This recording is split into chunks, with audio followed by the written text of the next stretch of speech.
Olá, nós somos a Verpine e eu, Luísa, junto com o Leonel, a Cauana, a Gabriela e a Fernanda, vamos apresentar o nosso projeto de planejamento silvicultural de pinos TEDA para a produção de laminados em São Mateus do Sul, no Paraná.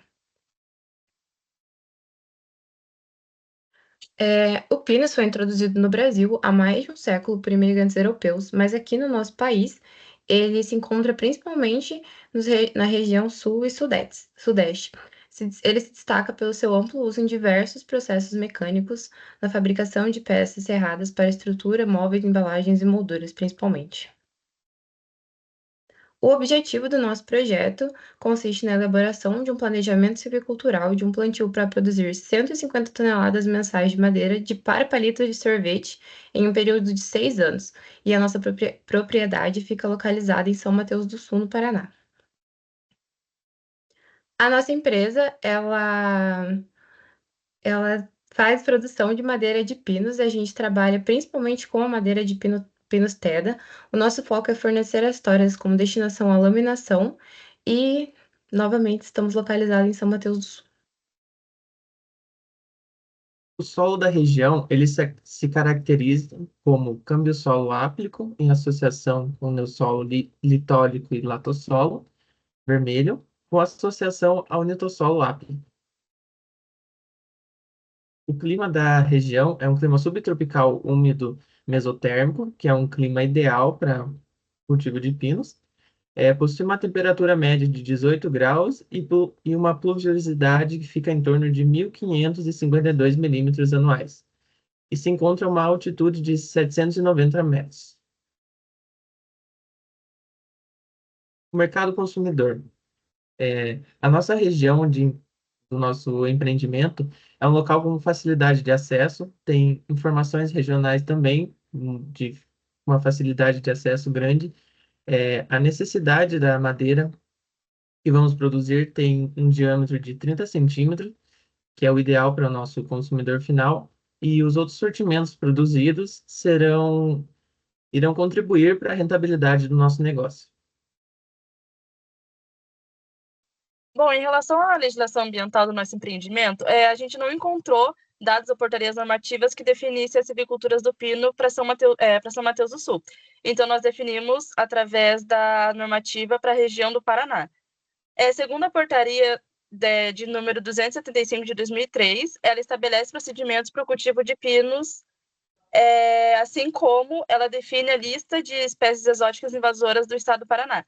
E de acordo com isso, fica proibida a produção do pinos para outros fins que não sejam a comercialização e produção. A portaria 16 de 2020, ela proíbe o plantio de árvores de espécies do gênero pinos, né, como eu citei anteriormente. E também temos a outorga pelo Instituto Água e Terra, por intermédio da Instrução Normativa 6 de 2023, de acordo com as características estabelecidas para o empreendimento. Bom, falando um pouquinho da nossa área, como já foi comentado, ela fica na cidade de São Mateus do Sul. A área escolhida é uma área de reflorestamento e totalizou um total de 236 hectares. Aqui são os aceros da propriedade, foram delimitados aceros de 15 metros nos limites das propriedades, 10 metros na divisão entre reserva legal e área de plantio e de 5 e 10 metros entre talhões.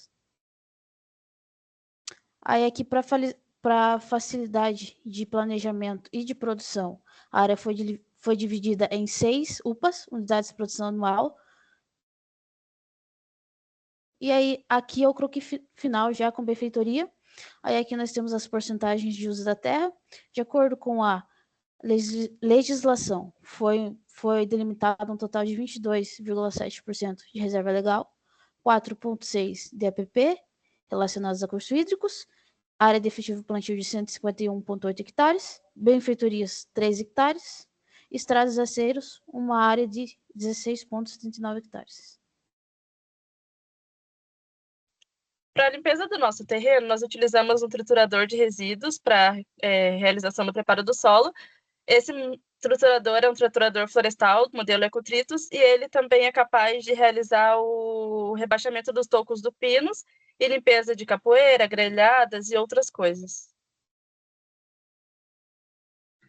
Para nossa correção do solo, nós utilizamos o calcário dolamítico 45 dias antes do plantio, aplicando ele em faixas de 1 a 1,5 metro de largura, entre as linhas do plantio, aplicando uma dose de 2 kg por hectare. Ele foi realizado através de um distribuidor de adubo do modelo DCF-CO. Então, para o controle de pragas, primeiramente é importante falar sobre as formigas cortadeiras do gênero Acromyrmex, que é o gênero que se encontra aqui no sul do país, no Paraná. Será utilizado 4 gramas por hectare do isquioformicida Mirix SD, com uma aplicação sistemática, já que é uma aplicação pré-plantio, sendo 80 sachês por hectare de pré-plantio, e 30 dias antes do plantio, e novamente será realizado após 15 dias depois do preparo do solo.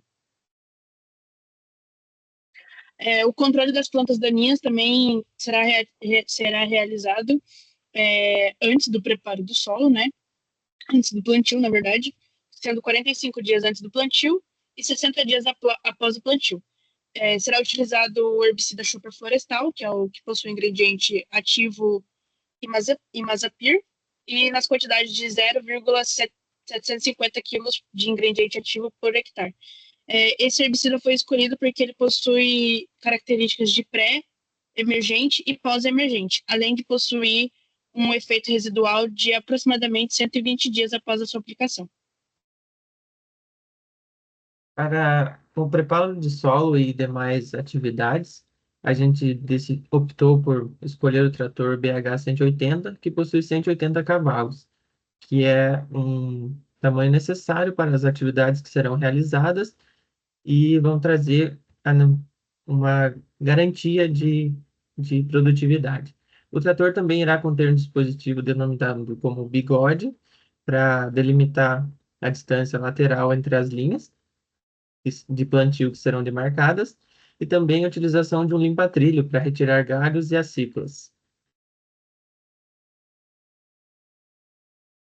Em relação à nossa adubação, que vai ser realizada no plantio, a adubação, ela promove, né, ela ajuda a promover o crescimento inicial das mudas. E devido às características do solo da região, é necessário que se faça uma adubação com o nosso plantio. E para isso a gente vai utilizar o adubo de NPK, que vai ser com a formulação de 6, 30 e 6, que vai ser aplicado de cerca de 150 gramas de NPK por planta. Ele será aplicado diretamente nas covas do plantio, juntamente com o subsolador. Em relação à adubação de cobertura, ela vai ser uma adubação complementar, né, para que tenha esses nutrientes ao longo do crescimento das plantas.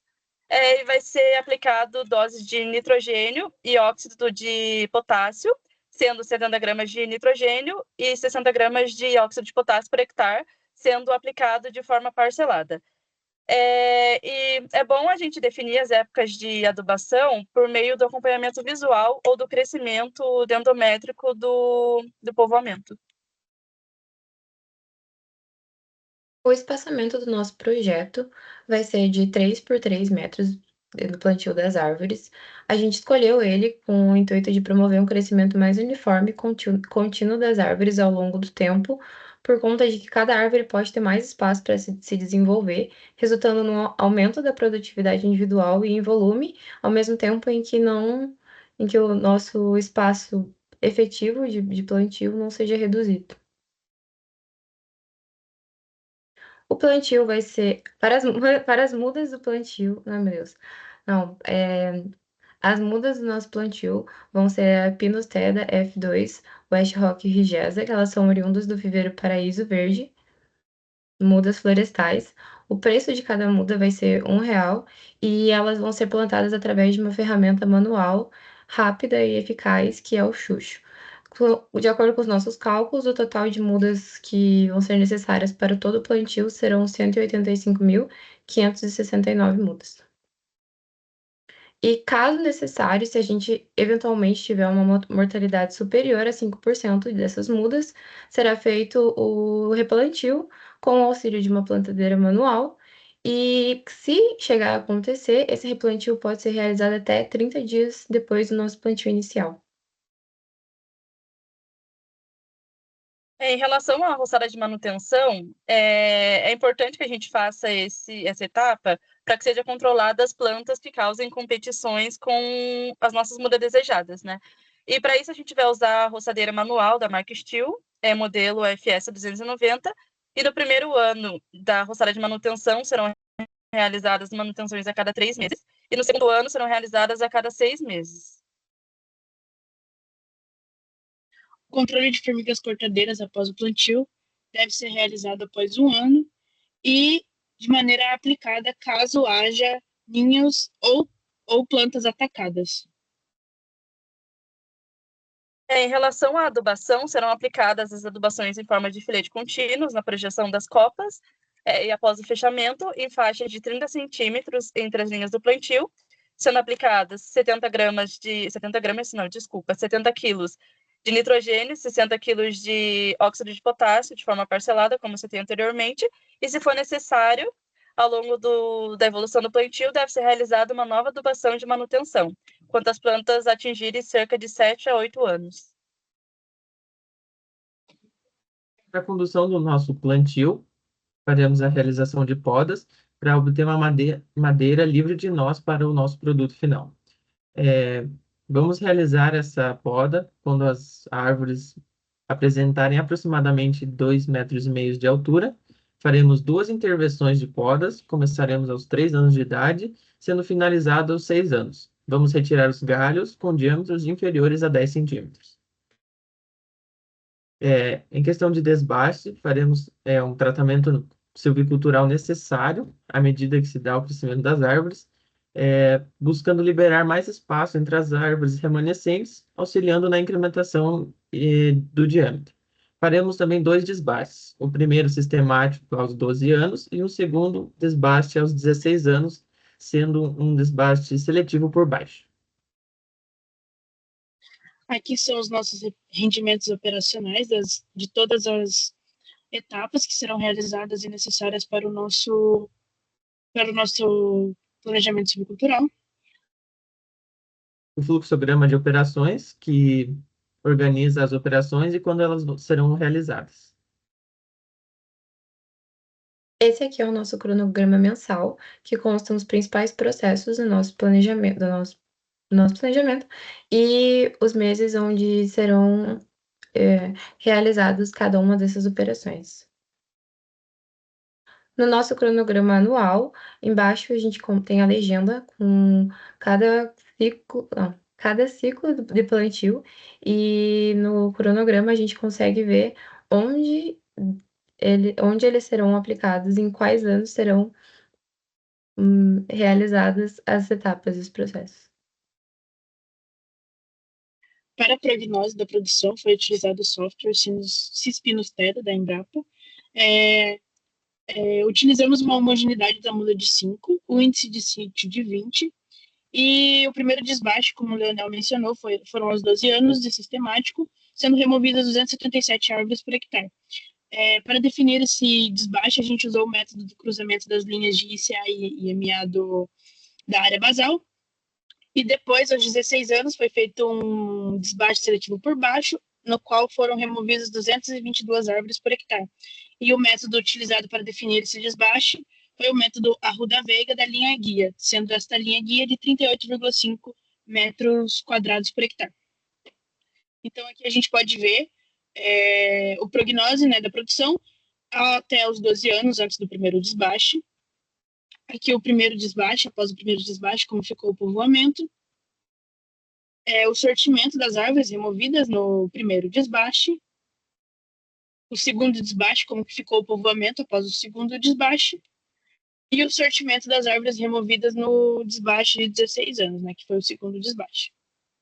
E, por fim, o sortimento das árvores no corte final, né, totalizando 460,4 metros cúbicos de volume de madeira após 24 anos de plantio por hectare. E esse é o nosso balanço da produção, no qual a gente pode ver as curvas de ICA e IMA de volume, também o crescimento do povoamento, né, até o primeiro desbaste, depois o segundo desbaste e, por fim, no corte final. Bom, falando um pouquinho sobre nossos custos, né? Já com a nossa área definida, com os rendimentos operacionais e com toda a atividade definida no cronograma, nós realizamos os custos. Aqui nós temos as máquinas e equipamentos que serão utilizados. Aqui, a mão de obra, com os custos relacionados à construção e manutenção de aceiros, a depreciação de máquinas. Aí aqui nós temos os valores dos insumos, do combustível e manutenção das máquinas e equipamentos. E uma vez realizados os custos, fomos para as receitas, onde foi utilizado como base para preços a tabela da SEAB de 2023 para toras em pé de pinos. E a partir da simulação desses pinos foram obtidos esses volumes por hectare e a receita total por UPA e daí também para todo o plantio. Aí, feito isso, foi realizado um fluxo, onde representa todas as entradas e saídas e o total de receita e lucro obtido. E uma vez com isso, foi realizada a análise econômica do empreendimento, onde se obteve uma VPL de menos R$ 228.289,49, uma VAL de menos R$ 16.797,45 e uma TIR de 5,62%. Então, observa-se que, embora nós não conseguimos viabilizar o empreendimento, considerando a nossa taxa mínima de 6%, porém, entretanto, o empreendimento ainda tem um retorno próximo à nossa taxa mínima.